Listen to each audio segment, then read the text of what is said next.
There's more to imagine when you listen. So let your imagination soar with Audible. Audible has audio titles from every genre that will inspire you to imagine new worlds, possibilities, and ways of thinking. As an Audible member, you get to choose one title a month to keep from their entire catalog. Enjoy an exciting reawakening of a beloved classic with the Audible original, David Copperfield by Charles Dickens. Produced by Academy Award-winning director Sam Mendes. Starring Ncuti Gatwa, Helena Bonham Carter, and Theo James. This adaptation breathes new life into a familiar tale. New members can try Audible free for 30 days. Visit audible.com/imagine or text IMAGINE to 500-500. That's audible.com/imagine or text IMAGINE to 500-500. Welcome to Money for the Rest of Us, a personal finance show on money, how it works, how to invest it, and how to live without worrying about it. I'm your host, David Stein, and today is episode 53. It's titled, Should You Invest in Bitcoin? Suggestions for today's topic came from JD and Jason, who both wanted a show on Bitcoin. And I first became aware of Bitcoin back, I believe it was 2009, 2010. I was a member of Seth Godin's tribe. It was an online community, and I just interacted and we had discussions. And one of the discussions we had was on future of money, and somebody mentioned Bitcoin. And Bitcoin is a digital, it's a cryptocurrency, it's a digital currency, it's a digital payment system. It was conceived in a paper proposed by Satoshi Nakamoto back in 2008.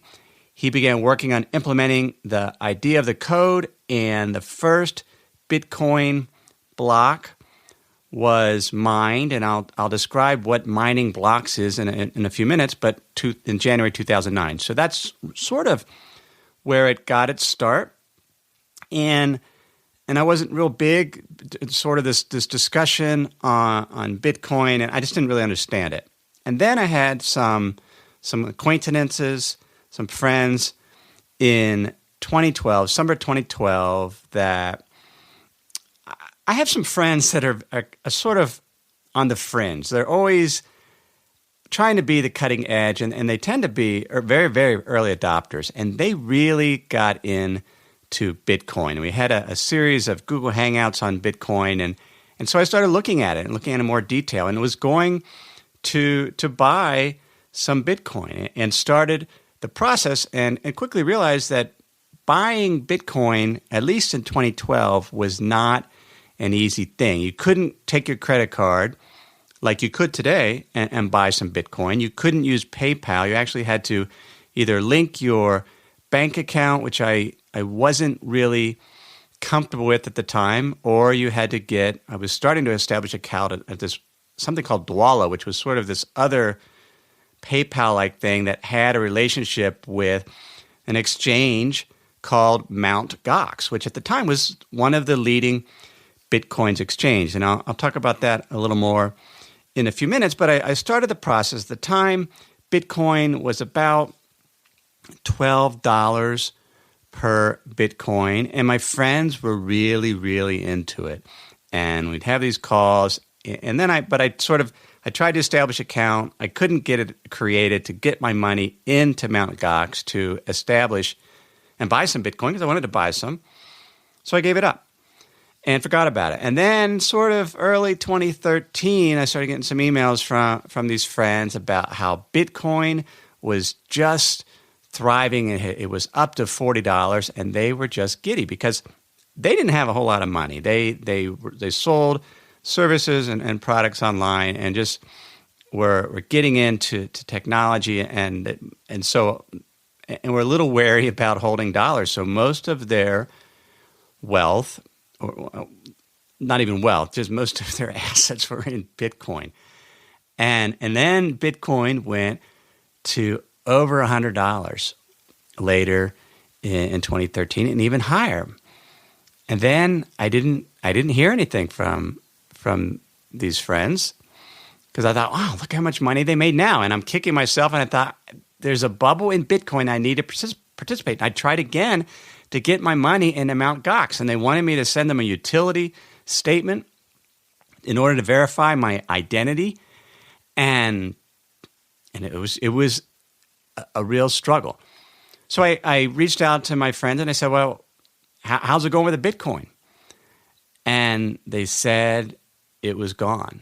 Somebody had stolen all of their Bitcoin. And literally, in fact, they ended up homeless for a season in Boulder, Colorado until they went back to their family back east because they didn't have any money. Or I'm not quite sure of the series of events, but eventually ended up homeless. And one reason that came was they lost much of their assets that were stored in Bitcoin and was stolen. And we'll learn some of the security issues with Bitcoin and how one can actually steal Bitcoin.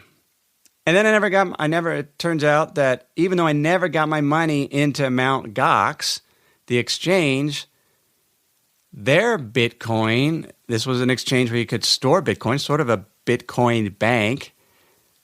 They lost $600 million of Bitcoin was stolen from their depositors. Mt. Gox ended up going bankrupt in early 2014. So I even got my money in. And some of the recent reports suggest that money, the Bitcoin, could have been siphoned off as early as 2011. And it was almost like a Ponzi scheme in Mt. Gox, whether they're aware of it or not. Investigators are still trying to figure out. But Bitcoin is really, really ingenious and intriguing in terms of how it's put together. And it's becoming more mainstream. And so it's important to really understand what it is, how it works, and whether you or I should invest in it. Now, JD, a listener, was kind enough to send me some Bitcoin the other day. And he sent me 0.0078 Bitcoin, or roughly $1.75. So Bitcoin today trades for about $225 per Bitcoin. Back in 2012, when I was looking at it, it was $12 per Bitcoin. It has gotten as high as $950 per Bitcoin. But even at $225, Bitcoin is down 30% this year relative to the dollar. So it can be very, very volatile. So JD said he wanted to send me some Bitcoin, and he suggested I go get a wallet, a digital wallet, using an app on my iPhone. So I downloaded this app called Hive, and Hive is a Bitcoin wallet, a way to store Bitcoin on your phone.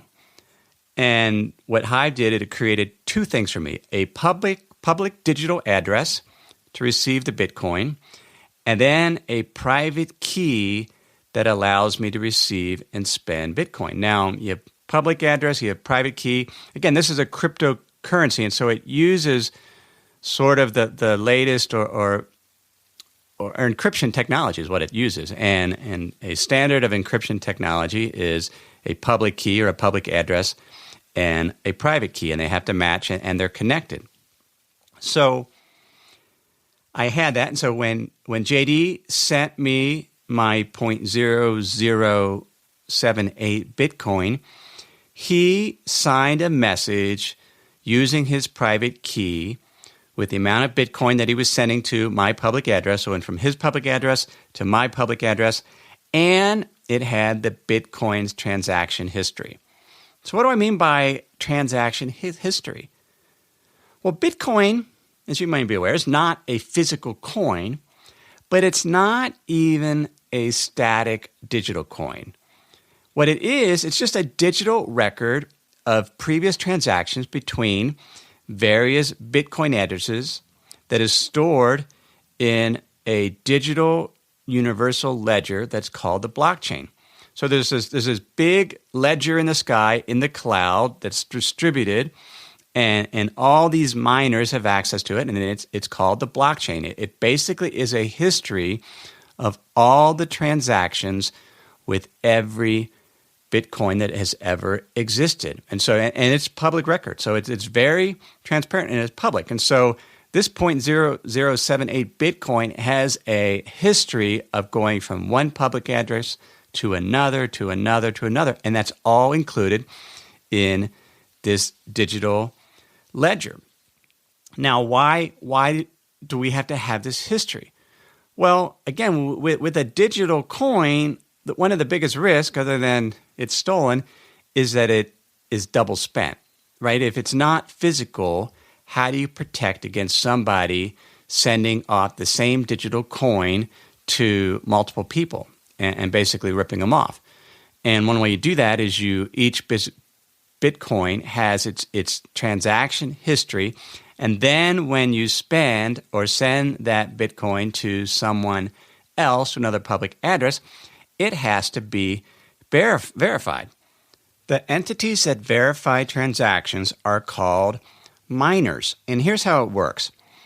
A series of Bitcoin transactions, so about 6 times per hour, they're grouped together in what is known as a block. And so a block is just all the data from transactions from one Bitcoin going to another. And the miners verify the legitimacy of the transaction, but they also do something else. They create a special, something called a hash. And all a hash is, it is a series of letters and numbers, but they're done in a very particular way that the Bitcoin protocol says they need to be done. In other words, it's almost like a secret code or a series, but it's created out of the data that is unique to that particular block. In other words, the transaction data, and it's created out of the hash that was that matched the previous block, or the one that was just done before.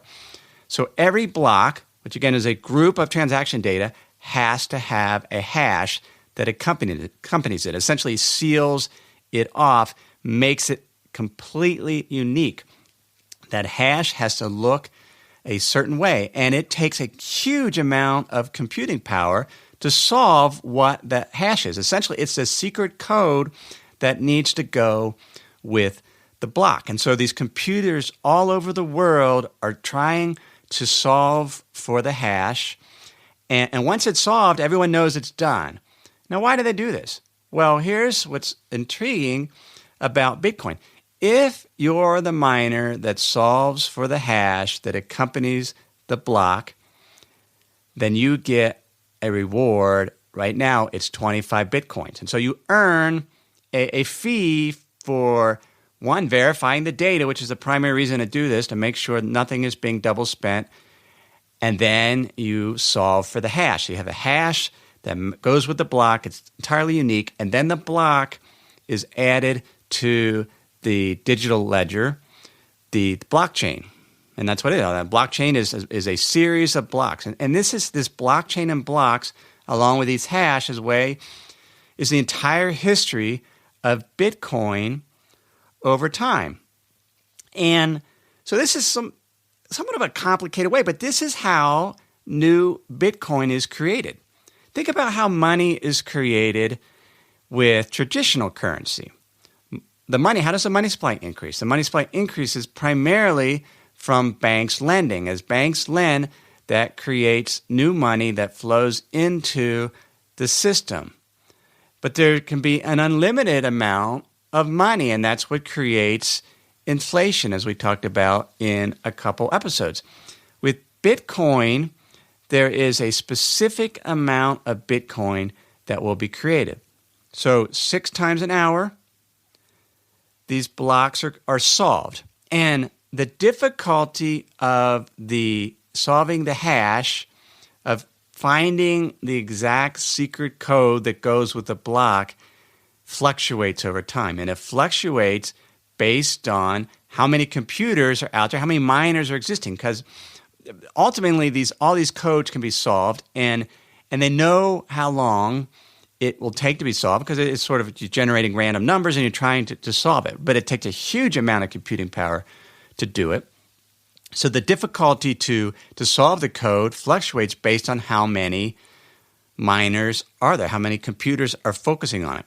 Because the goal is to create Bitcoin in a very specific pattern. So right now, miners get 25 Bitcoins every time they solve for the hash, and then the number of Bitcoins awarded for each block, each solution will be cut in half, every 210,000 blocks. So we have 6 blocks an hour. But after 4 years, that solves about 210,000 blocks. And then the incentive will go from 25 to 12. Now, what would incentivize a miner? If you're going to cut the pay in half, ideally, the value of Bitcoin will go up because there's a cap to the number of Bitcoin. There's an upper limit. By 2040, there'll be no more Bitcoins created. There will be 21 million Bitcoin in circulation. And now, again, my friend sent me JD sent me 0.0078. So you can divide it into smaller and smaller segments, but there is a cap to the number of Bitcoins. Now, what's the incentive for miners if you're no longer getting Bitcoin to verify transactions and solving the hash that goes with the block? Well, by then, there'll be some transaction fees. So right now, there's really it's this reward of Bitcoin takes the place of the transaction fee, or the transaction fee is very, very low, but that transaction fee over time will grow for providing this service because it's a critical service, even if it isn't creating Bitcoin. What it's doing is it's verifying transactions. So that Bitcoin that JD sent me could not arrive into my digital wallet until it had been verified and was part of a block, and that block was added to the digital ledger or the blockchain. Let me pause here to share some words from this week's sponsors. When you're hiring for your small business, you want to find quality professionals that are right for the role. That's why you have to check out LinkedIn Jobs.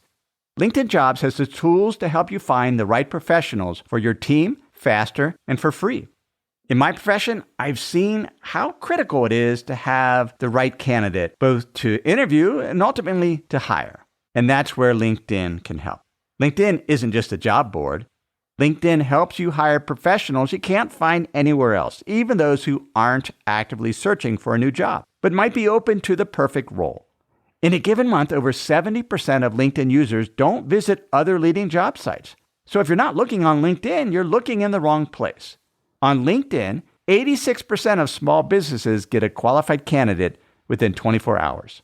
So hire professionals like a professional on LinkedIn. Post your job for free at linkedin.com/David.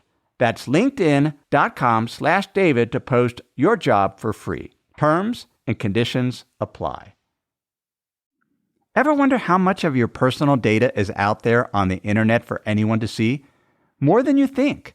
Your name, contact info, social security number, and home address, even information about your family members. That's why I personally recommend and use Delete Me. Delete Me finds and removes any personal information you don't want online and makes sure it stays off. I've been using Delete Me for 9 months now, and they've removed a ton of my personal data from the internet and sent me regular personalized privacy reports showing info they found, where they found it, and what they removed. I just got my latest quarterly report from them. Delete Me does all the hard work of removing yours and your family's personal info off the web. Take control of your data and keep your private life private by signing up for Delete Me now at a special discount for our listeners today. Get 20% off your Delete Me plan when you go to joindeleteme.com/David20 and use promo code David20 at checkout. The only way to get 20% off is to go to joindeleteme.com/David20 and enter code David20 at checkout. That's joindeleteme.com/David20, code David20. So what are the ramifications of a currency where there is a limited supply? Unlike traditional currencies where the amount of money that's circulating continues to increase over time as bank lends, Bitcoin is the exact opposite. And it should have the opposite impact. You have a continual increase of money supply. That means more money chasing the same amount of goods. That leads to inflation or a rise in prices for goods and services priced in that currency. Conversely, if you have a set amount of currency, there's a maximum limit, upper limit, 21 million. That means goods and services priced in Bitcoin should decline over value in time. That's deflation. And which has a couple interesting characteristics to it. One, if the dollar supply is increasing and yet the Bitcoin supply is increasing at a slower rate and will eventually be capped, that should put pressure, underlying pressure, on the Bitcoin to rise in price over time. And it has. It was at $12 back in 2012. It's at $200 a day. It's been a roller coaster ride. But as Bitcoin becomes more adopted and more mainstream, that should push up the price of Bitcoin relative to the dollar. But the caveat is it has to become more mainstream. And then that's definitely, is that the case? Because, yeah, it's nice to speculate in a currency, but what is the point of a currency? The currency is to be used as a medium of exchange to buy things, to buy goods and services. And so unless there are a lot of transactions and ways to buy and spend with Bitcoin, then there's just not going to be the demand. You just can't have a currency that is there simply for speculation. You want it to be there to use. And there are some really interesting aspects of Bitcoin because, well, one, it's the transaction fees are very, very low. So it's once you get some Bitcoin and there's a service that you want to buy, and a lot of companies have started to announce their willingness to sell in Bitcoin. And what has facilitated that are these middlemen such as, I think an example is, I think they were called Coinbase, BitPay are middlemen. They're exchanges, and they have partnered with big businesses such as Microsoft. Overstock.com are now taking Bitcoin. And so you can pay for something from those companies with Bitcoin, and then really that Coinbase is acting as a middleman, will take that Bitcoin and exchange it for dollars for these companies. And so you're starting to get these middlemen, and it's becoming more established. The big risk, though, is still loss of money, having it stolen, having your Bitcoin stolen. The safest way to keep your Bitcoin from being stolen is to put it in a paper wallet. Now, what does that even mean? Well, Bitcoin, the way you steal Bitcoin is if you can get, there's always the public address related to a Bitcoin is always available. So everyone knows where a particular Bitcoin, which public address that's tied to. Now, you don't know who owns the public address, but all that's transparent. But once you have the private key, you can steal the Bitcoin. All you need is someone's private key. And so some of these exchanges, like Mt. Gox, these private keys were stored in a database, and these were able to break into that database, get the private keys, and they could take the Bitcoin. And once the Bitcoin is gone, it's gone. Because that is a characteristic of Bitcoin. It's irreversible. You send money to someone, the private key signed it, it gets verified, it goes part of the blockchain. That Bitcoin's not coming back. It's gone unless that person initiates a new transaction and sends the Bitcoin back to you. So JD mentioned that he always keeps his Bitcoin in a private wallet, a paper wallet, what's also known as cold storage, basically offline. And the way you do that with these private wallets is you create a new private key, a private key that is completely offline. And the way it's you actually, I'll put a link to a video, YouTube video, and the private or the paper wallet service that he uses. But essentially, you download it to your computer, and then you move your mouse 500 times to create this private key, and then you transfer your Bitcoin from your digital wallet to your paper wallet, and then it is associated with that private key. And then you can put that, he puts his in a safe deposit box and at a bank, and then it's stored. But what good is a digital currency that's in a paper wallet? You can't use it. And so there needs to be, we can't have a situation where you're losing $600 million of depositors' money, and the bank, the exchange, Mt. Gox, having to go bankrupt. And so there are new exchanges out there. Coinbase Circle is another one.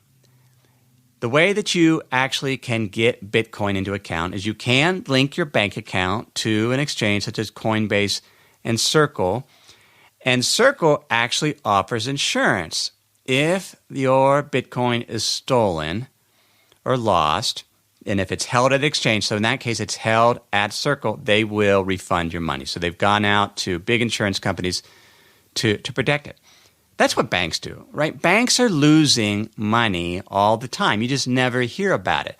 Thieves break in, passwords get compromised, the money is stolen, but the banks quietly refund the money. So that does occur. So don't think banks are entirely secure. You can't lose your money, but what you have is trust and confidence that the bank will give your money back if somebody compromises their systems.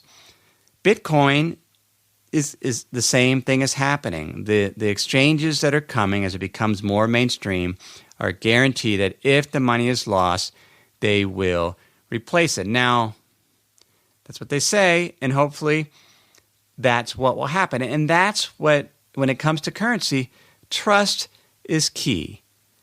We have to believe that that the money will be there and that it will be recognized by others to use. And so one of the cool things about Bitcoin is there is no central bank. It is completely decentralized.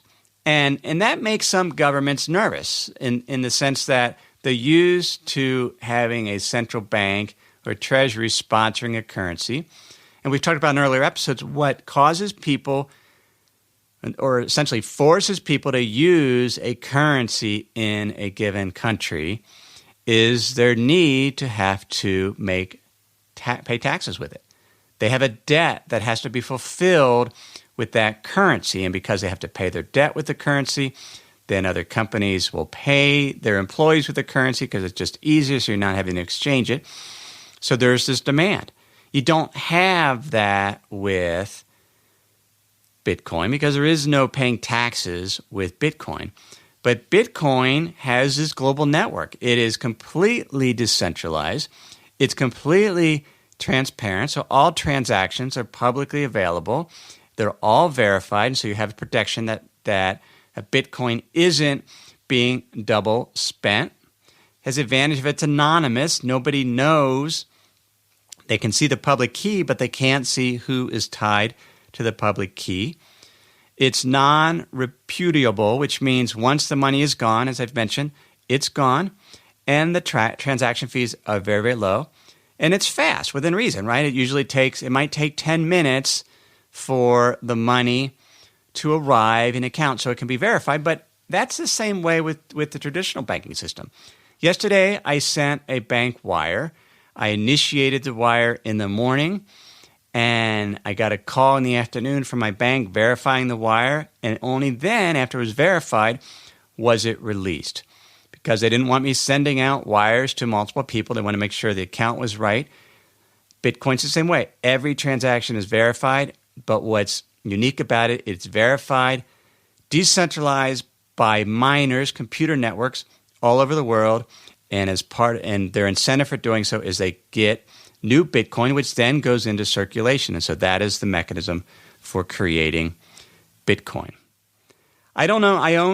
When I say I don't own any Bitcoin, I own 0.0078 worth of Bitcoin. Will I invest in Bitcoin more?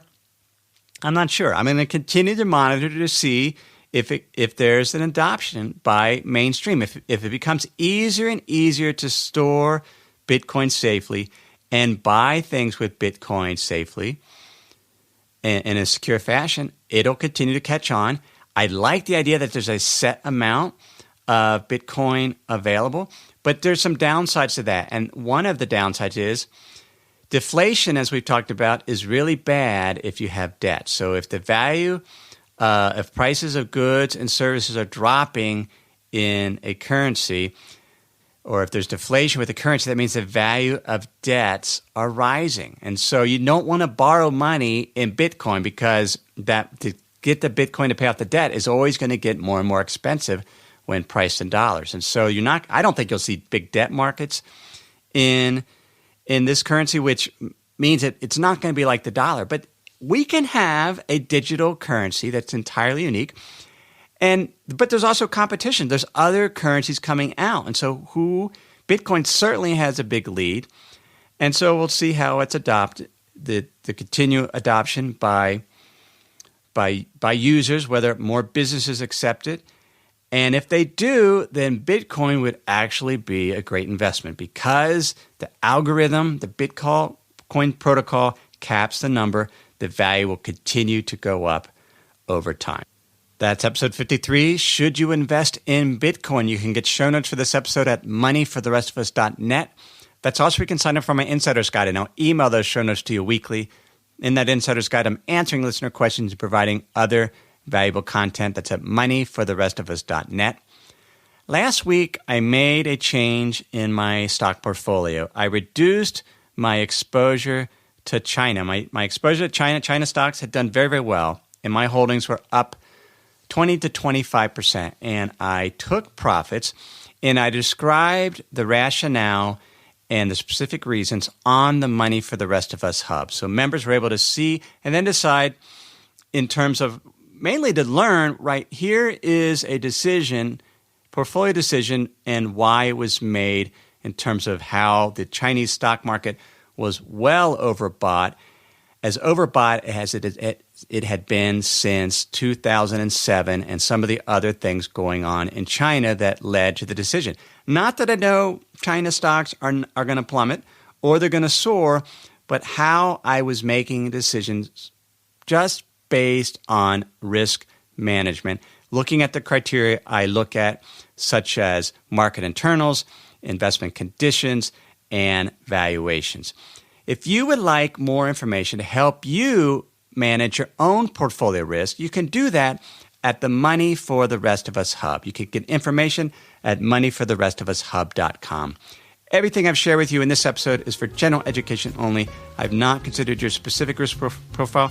I've not provided investment advice, simply general education on money, investing, and the economy. If you have any questions, please email me, jd@jdavidstein.com. Have a great week.